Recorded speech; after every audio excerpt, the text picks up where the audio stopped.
everybody, welcome to the Briefing Room. I'm Devin Dwyer in Washington. Great to have you with us on this Tuesday. A lot of headlines today to get to. We have full team coverage out there. Our Tara Palmieri will be reporting in shortly from the White House and the latest in the subpoena battle with House Democrats. A major development overnight that we will help break down. You'll want to stay tuned for that. Also, we'll bring in our friends from 538. Amelia Thompson DeVoe is here to talk about the abortion battle. She's been tracking those restrictions rolling out across the United States.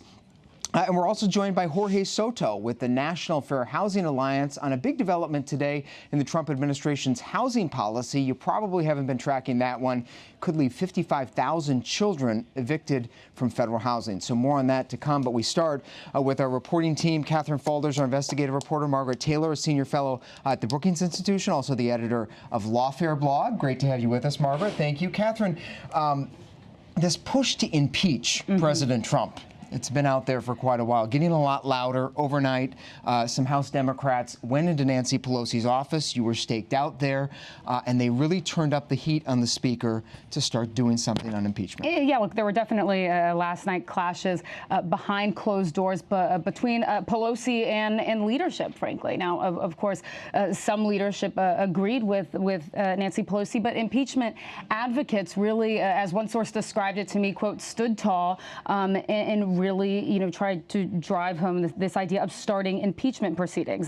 For example, Congressman Raskin, one of the members of the Judiciary Committee, says that if they start this now, it actually will strengthen their investigations in court. They'd be able to obtain more documents. And he went on about how it will strengthen their investigations. But our John Parkinson actually put to Speaker Pelosi today, are you feeling pressure from your caucus? And she said, no. She wasn't. Yeah, so she's really caught between a rock and a hard place here. She politically doesn't want to be moving towards impeachment. She sees that as a bad game for Democrats going into the election. On the other hand, Democrats, Margaret, aren't getting anywhere with these subpoenas. They are being completely shut down.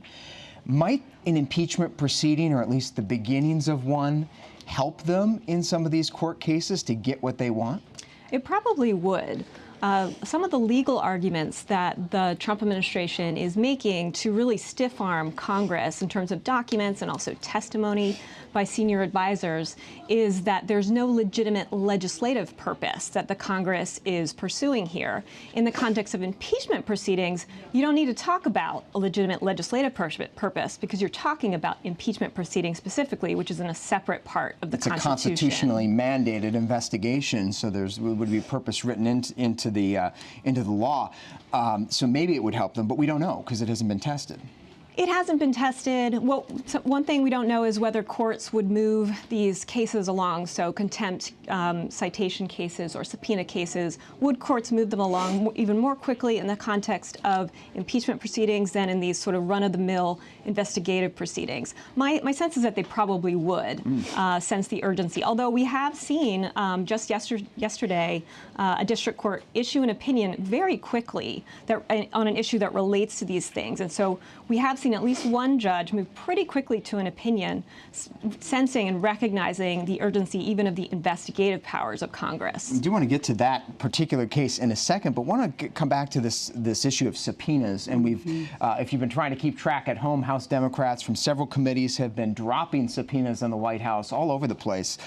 Document requests, interview requests, and Catherine, one of the big ones, kind of the mother of all subpoenas that's looming, although hasn't yet come down, would be for Robert Mueller, the special counsel himself. Yeah. Here we are, it's almost June, and there's no deal to hear from him. What's going on? Yeah, and Democrats on the House Judiciary Committee set this tentative date to hear from Mueller. You remember that date has come and gone. That was May 15th. Now, the chairman, Jerry Nadler, you can kind of see him shifting his tone a little bit publicly. He's been saying words more like we may have to resort to impeachment. He's been saying that the Department of Justice hasn't been cooperating, but he's just saying his defense of that is that they haven't set a date. But at least now our reporting and what we were learning today is that DOJ officials have, in fact, offered for Mueller to come in. But what they want is a public opening statement and then the testimony behind closed doors. Now, we've learned that Democrats on the committee are pushing back against that. They want his testimony to be public, but the bottom line is they're still negotiating with Mueller's team because they would be willing to budge on some things that maybe he can't testify publicly to. So we're still waiting to see what happens with that. But look, here we are almost at the end of May, and now we're in June, and they wanted to hear from him earlier this month. So. Yeah, Robert Mueller obviously also concerned from your sourcing about the public optics of having to testify publicly and have to be put in a very awkward position. Tara Palmieri, our White House correspondent, has been tracking the White House side of this fight. Tara, and it's interesting, they aren't explicitly mentioned as part of these quiet negotiations between the Justice Department, House Democrats, and Robert Mueller's team. But the president's made very clear his desire not to see the special counsel testify. Right. President Trump wants us to end more testimony from either Don McGahn, Robert Mueller, Bill Barr. It just brings up the Mueller report again and questions about obstruction of justice. And it also rehashes a lot of the nitty-gritty details in that report. And as we know, the devil's in the details, and it's damaging politically for him. But at the same time, if he can turn this into a political war, we just heard Mitch McConnell calling it presidential harassment. That's a phrase that President Trump uses a lot. Then he's able to sort of shift the message. You know, we're seeing a House right now, the House Judiciary Committee, the House Oversight Committee, really struggling in this political game. They were elected in the midterms on a large part because voters wanted oversight. And if they're not able to get oversight, then that's a failure for them in 2022, and especially the base. They're hungry for oversight, some even hungry for impeachment. But what you're seeing right now is Congress fighting to assert its way, to show its constitutional power, and you're showing the White House turning this into a political fight that they hope will be more damaging for the Democrats than for them.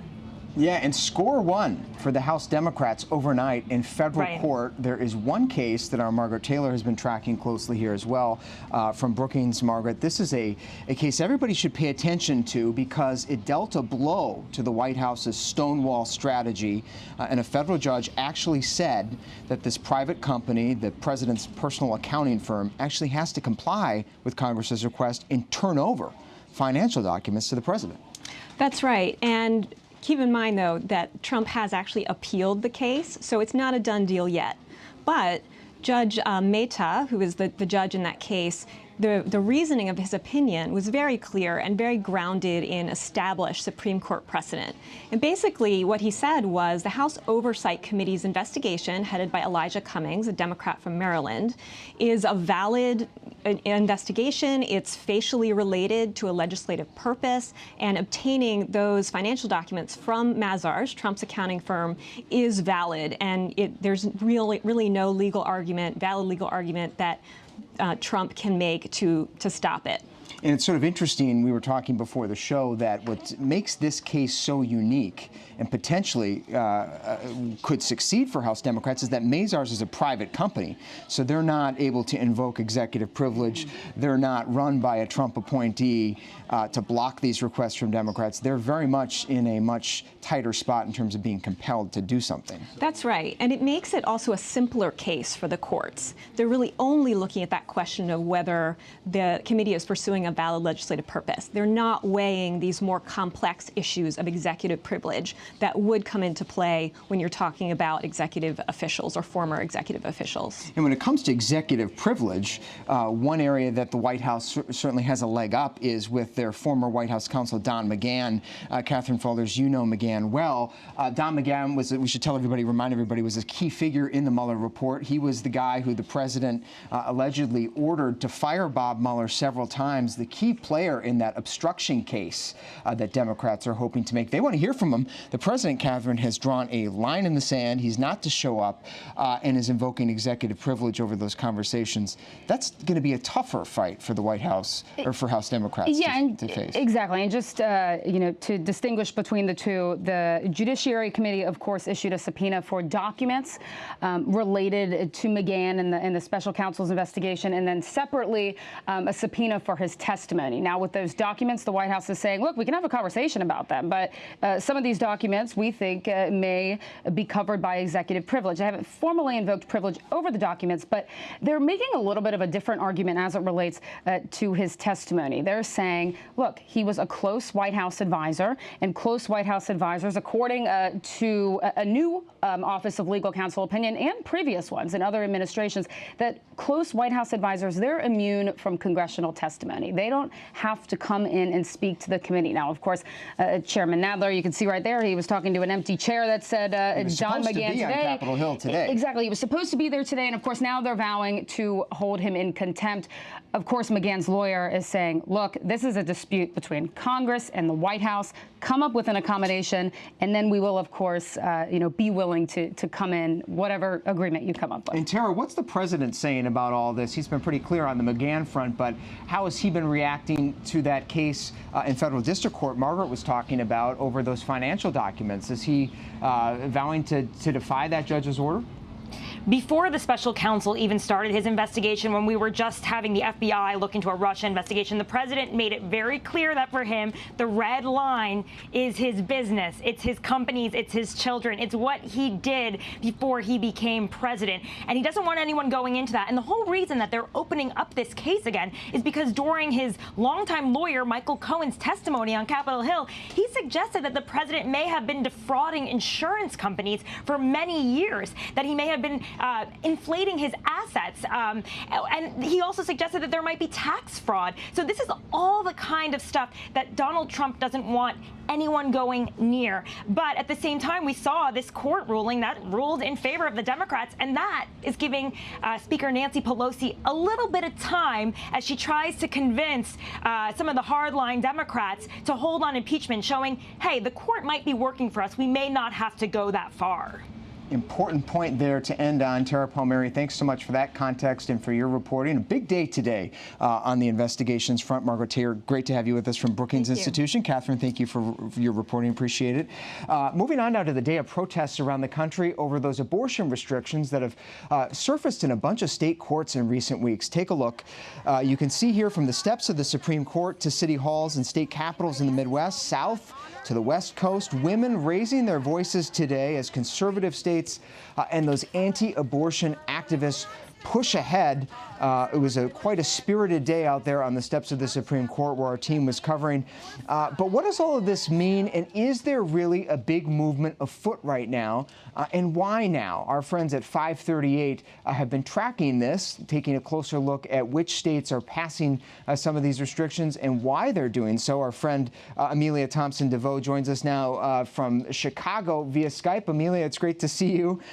So this, you pointed out in your new column today that this push for abortion rights obviously didn't come out of nowhere, but we have seen a more sudden move towards outright abortion bans. Why is that? What has your research told you?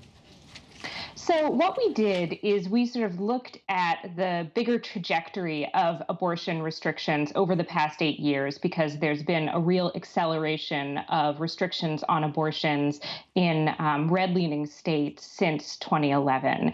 And what we've seen is there have been hundreds of restrictions passed in a number of different types of restrictions. But as you noted, they're getting earlier and they're getting more directly targeted at Roe versus Wade. So what we would see before are restrictions that are really regulations on abortion, and they have the effect of making abortion harder to get, but they're not attacking the constitutional right to abortion directly.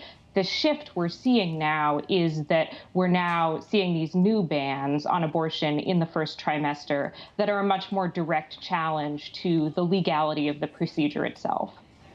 Has public opinion, though, shifted, to sort of give a groundswell to these movements, or is this really something that is opportunistic, if you will, given the politics of the day, the politics of the court? Where does public opinion stand on those outright bans?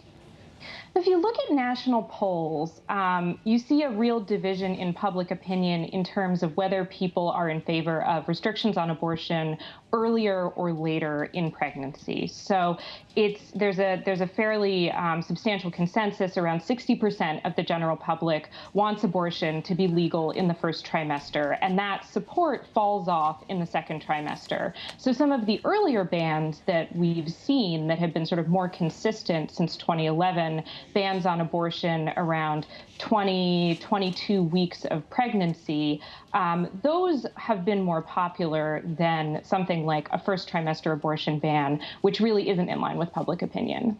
And your team also astutely points out, Amelia, that many legal experts actually think a lot of these hardline bans might not play so well at the Supreme Court, right? It might actually make the court less likely to take up some of these issues and wade into this fight? Yeah, so it's actually a pretty big risk here because the Supreme Court has a 5-justice conservative majority as of last fall for the first time in a long time. So that would seem to give an opening to folks who want to bring cases to the Supreme Court that would restrict abortion. The problem is that the Chief Justice, John Roberts, is very sensitive to the court not appearing political. And there is, a very established precedent that there is a constitutional right to abortion. And so the concern from some legal experts I spoke with is that, essentially abortion opponents might be asking for too much too quickly, that the court might be more receptive to a case that's about some of these restrictions than something that would overturn Roe versus Wade entirely, especially in an election year if the effect of these bans is that the issue becomes more politicized. We've seen 2020 candidates talking about this a lot. So the more this sort of becomes part of the political atmosphere, the theory is that it might make it less appealing for the Supreme Court to wade into this right now. Fascinating stuff. And we'll actually see on Tuesday when the court convenes again whether or not they will take up some of those cases that have been in the pipeline. We know there have been some petitions pending, so we'll stay tuned for that. Amelia Thompson-Varro from 538. Thanks so much for your analysis, Amelia. Great to see you. Moving on now to a little-known story that's not getting a lot of attention today, but probably deserves a bit of the spotlight. There's a new Trump administration policy announced recently by the Housing and Urban Development Agency that could evict 55,000 children from federal housing. Housing Secretary Ben Carson was on Capitol Hill today to answer some tough questions about the plan. It got quite contentious and emotional. Part of his effort is to purge federal housing from families with mixed immigration status. So this comes back to immigration. Our Ann Flaherty, who covers immigration and the housing agency, is here with us. Ann, tell us what this policy does. What do people need to know about these new rules that were sort of slipped in under the radar? Right. Well, Devin, what we know is that the law right now does not allow people who are undocumented immigrants to receive any kind of federal assistance with federal housing. And that's been for some time. And that has been for some time. So what they have done for the past 20 years is come up with a formula, and this is both in Republican administrations and Democratic administrations, to say that the federal government will prorate the assistance that families receive. So, for example, a child who is born in the United States but whose family might not be eligible, speaking from an immigration standpoint, that would still receive some money. Now, that money would be prorated, so it wouldn't apply to everyone in the house. And how this changes it is that Secretary Carson is proposing a plan that would basically say everyone in the house who receives, if a household receives federal assistance, everyone must be meet eligible immigration requirements. And so, in other words, to flip that around, if anyone in your household, anyone in your family is not a legal resident of the United States, no aid, housing aid for anyone in the family. That's correct, and that's why we're expecting HUD's own analysis of this is that it'll impact about 25,000 households, and in those households are about 55,000 children. Wow, so a shift that could have a very big impact. As you were watching this hearing today up on Capitol Hill, as could be predicted, House Democrats were very emotional, many of them from immigrant-heavy communities. Nydia Vasquez of New York was particularly outspoken. We have a look at some of the grilling of Secretary Carson this afternoon on this new policy. Take a look. You are going to put children on the streets to open up 25 to 35,000 units, and these are American children. Where are they going to go? They will go into the shelter system. They will become homeless. They continue to ask you questions and not allow you time to answer them. I mean, that's pretty selfish, pretty bad behavior. So I mean, it does seem a little silly to have a hearing where you ask them on a question and you can't answer it. It seems like more of a platform to Would the gentleman yield? But at any rate, no. You call me selfish? I yield. By fighting here for children in America? Shame on you. we have to think logically rather than just emotionally if we're going to solve these problems. So the secretary there, Ann, talking about the logic here rather than the emotion, which certainly got a lot of people riled up. But so what is their logic? What are they saying their logic is? Why? Is this about cost savings? Why cut out these families? It is. There are about 4 million Americans that are on a wait list to get federal housing. That's a lot. I mean, in cities like LA, it could take years before you get federal assistance. So this is part of President Trump's America First, and Ben Carson said it. I want to save this for Americans. But as we saw the Congresswoman pointed out, this actually would, out of 4 million people on the wait list, this would probably open up 25,000 homes or vouchers, Section 8 vouchers and so forth. So this probably won't have a big impact except for the people who are on the receiving end of it. Could potentially impact American children who are children of undocumented parents. Exactly. And so thereby being disqualified under this new policy. policy. The 55,000 are in the country illegally by the HUD's own estimate. Okay, Ann Flaherty, thanks for your reporting. For a different perspective on this now, I want to bring in Jorge Soto. He's the Director of Public Policy at the National Fair Housing Alliance in New York. Jorge, it's great to see you. So how do advocates like yourself view this, and what can you guys do to fight back? Thank you so much for having me. So one of the things that we're planning on engaging in right now is to make sure that we're working with all of our national and local and state-based organization partners that care a lot about these issues and work with people who will be directly impacted by this. One of the things that comes after a policy announcement like this, or a change in policy announcement like this, is an opportunity for the public to react, for organizations like the National Fair Housing Alliance and others to submit comments based on their perspective and their analysis of the proposed regulation. And the National Fair Housing Alliance is definitely going to be engaging in a process of doing that and coordinating numerous partners across the country to try and express concern and outrage for those who feel outraged about the policy change that this administration is trying to pursue. And what about the families in all of this, Jorge? I know that your organization works with a lot of families that are seeking for housing in the New York area. What can be done to identify those families? How can you reach them, particularly given the immigration status of some of their family members? I think a lot of this is going to well, first and foremost, the primary objective for us and for our partners is to make sure that this policy doesn't happen. The reality is, as has been mentioned before, that families will be broken apart. Children will be put into foster care or taken by other family members, and a lot of other things that we just really don't understand the full impact of just yet.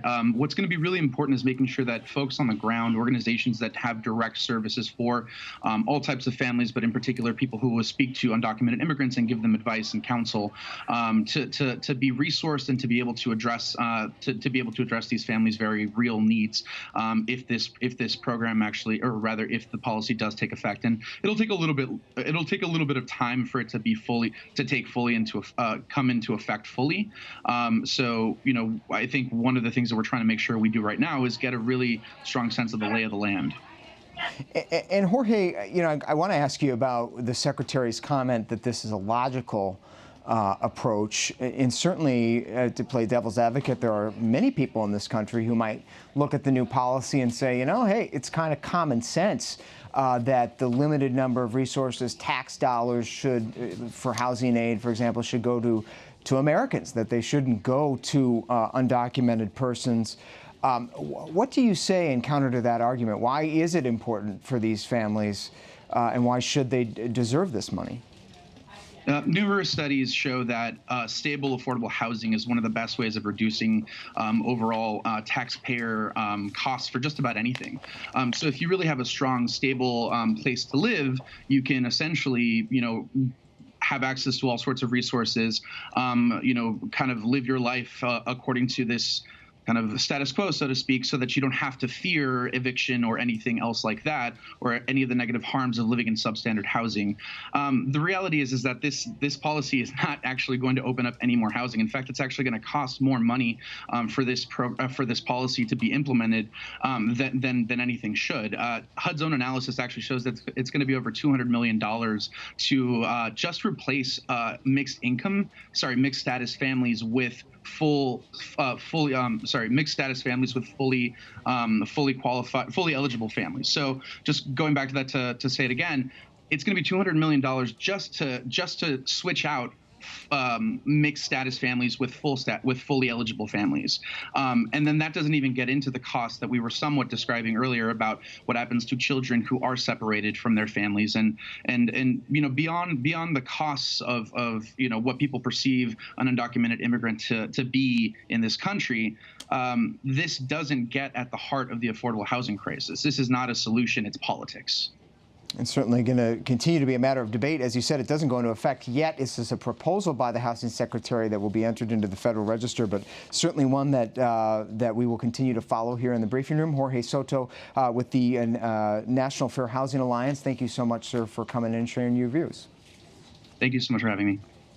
Finally today, we want to pay tribute to some of America's fallen heroes, those that are unseen and unknown working in America's clandestine services. The CIA today is having their annual remembrance ceremony for the fallen in the line of duty in the past year. This is what they call the Star Ceremony. You see here the memorial wall at CIA headquarters where there have been 129 stars designating and memorializing, remembering those officers and agents who have died in the long line of duty. Many of their names and faces have been kept secret to protect their identities. CIA invited ABC News Live out to their headquarters last weekend for a close look at a tradition that has never been seen before by the public. We will bring it to you tomorrow here. It's going to surprise you. You'll learn some things about one of the most secretive workforces in the United States government.